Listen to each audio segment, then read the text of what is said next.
Guys, welcome to my channel, Bitchat TV. Baby, we found just who we are meant to be in this galaxy.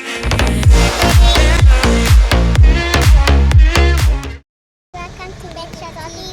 Please subscribe. God bless. I'm gonna give you 3 seconds to subscribe. I mean 5.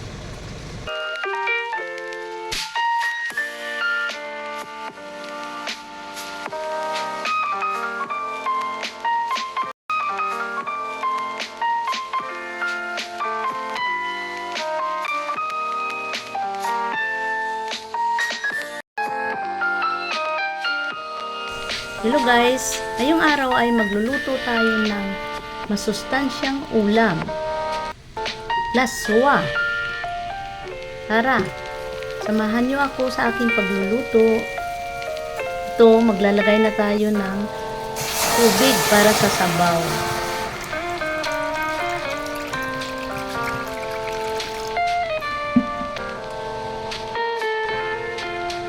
So, at takipan muna natin. Hayaan muna natin na kumulo ang ating tubig. Kumulo na ang ating tubig.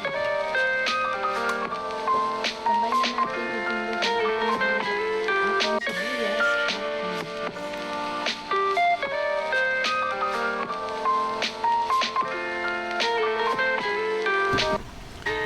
Sunod na rin natin hulog ang ating okra. Kasi ang okra medyo tagal din yan maluto. At takipan muna natin.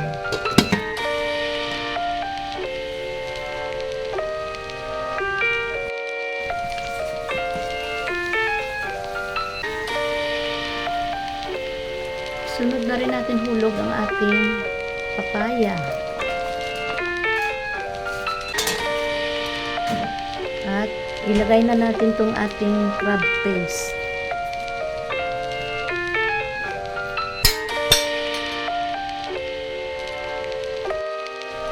Maglagay na rin tayo ng kunting patis.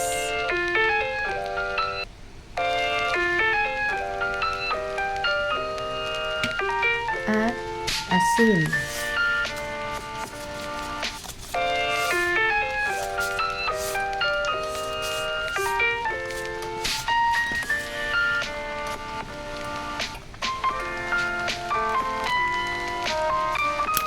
At paminta.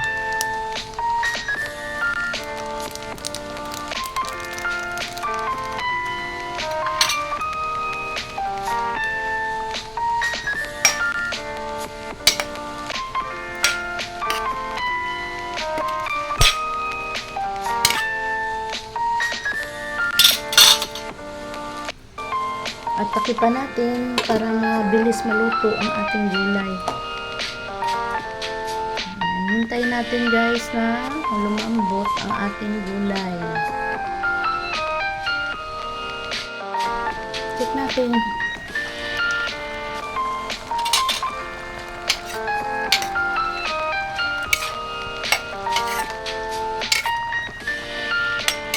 Medyo hakok pa ang ating papaya. Hayaan muna natin na tumambot ang ating papaya. Usok. Kita muna ulit.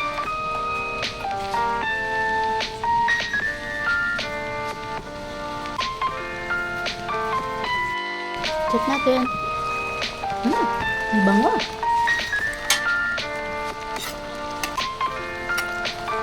Yan, medyo malambot na yung ating papaya. Pwede na natin ihulog ang ating saluyot.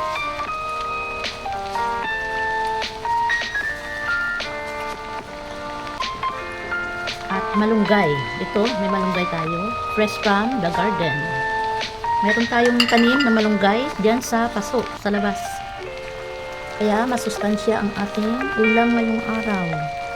Malunggay ay napaka-sustansya ito. Marami tayong makuhang bitamina dito. At ang ating saluyot, antioxidant. Kaya masarap ang ulam natin ngayon guys. Masustansya. Takipan muna natin para maluto ang ating gulay. Shout out sa inyo dyan guys. Sa lahat ng mga subscribers ko, viewers, silent viewers. Sa aking team, Stardom Pastilan. Shout out kay Admin Mami Dory Vlogs. Shout out din sa aking mga Betcha TV channel members, family, friends, and relatives. Shout out sa inyo lahat yan. At sa lahat ng nandito ngayon sa aking premiere, shout out sa inyo. Ingat-ingat kayo lagi sa inyong mga lakad. God bless us all. Shout out din pala sa aking mga apo dyan sa Africa, sila Jaden, Johan, and Juliana. At ang kanilang mga magulang na si Engineer Neil at saka si JB.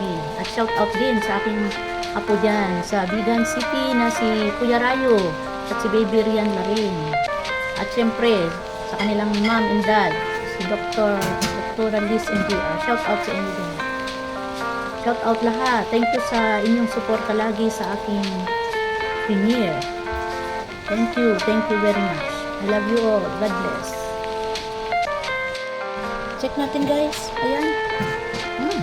Haluin natin para ano siya, ma-absorb sa ating mga iba papaya.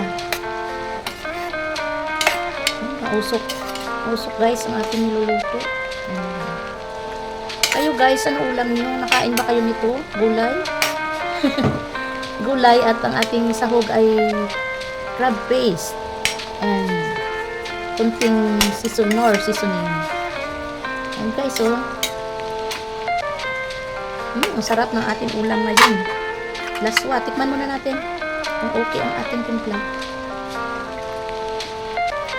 Ayos. Tama-tama lang. Ang sarap. Iba talaga ang gulay guys. Pag ang gulay ang ating ulam, maliksi ang ating katawan. Iba talaga kasi no cholesterol ito. At ang ating okra, saluyot, malunggay, papaya ay antioxidant. Very healthy. Kaya kailangan talaga natin kumain ng laswa. Sa Bisaya, laswa guys. Iwan ko dito sa inyo, sa inyong lugar kung ano ang tawag nyo sa laswa. Ayan. Okay na. Luto na ang ating laswa ngayong araw. Pwede na tayo kumain.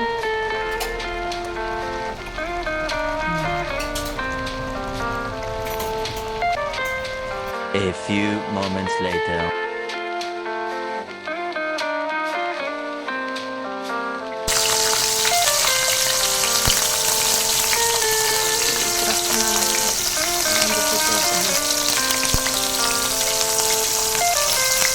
So guys, ang ating laswa ay partneran natin ng tuyo para masarap ang ating kain.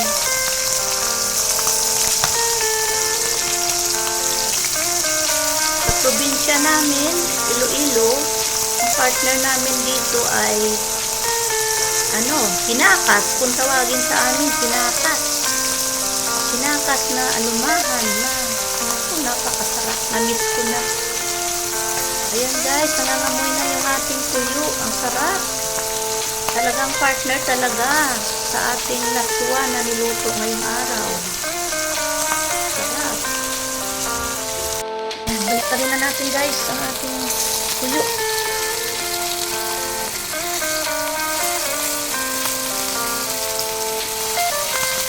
Ang tuyo na to guys ay binili ko lang dito sa tindahan malapit sa amin. Ito ay nagkahalaga ng 25 pesos. 5 piraso, so bali 5 piso ang isa. Pwede na rin. Kasi medyo malayo rin tayo sa palengke dito. Ayan, tayo natin maluto ang ating tuyo. Ang bango na.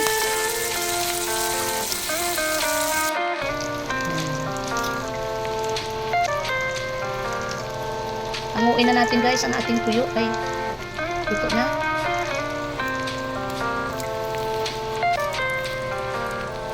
Dito. Yan. Ito na guys, ang ating tuyo. Tara, kain na tayo.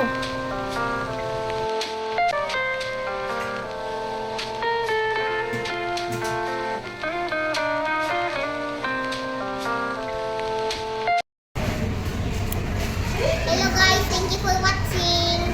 Please do not forget to like, share, comment, and subscribe. And most importantly, number 1, don't forget to click the notification bell so that you won't miss any upcoming videos.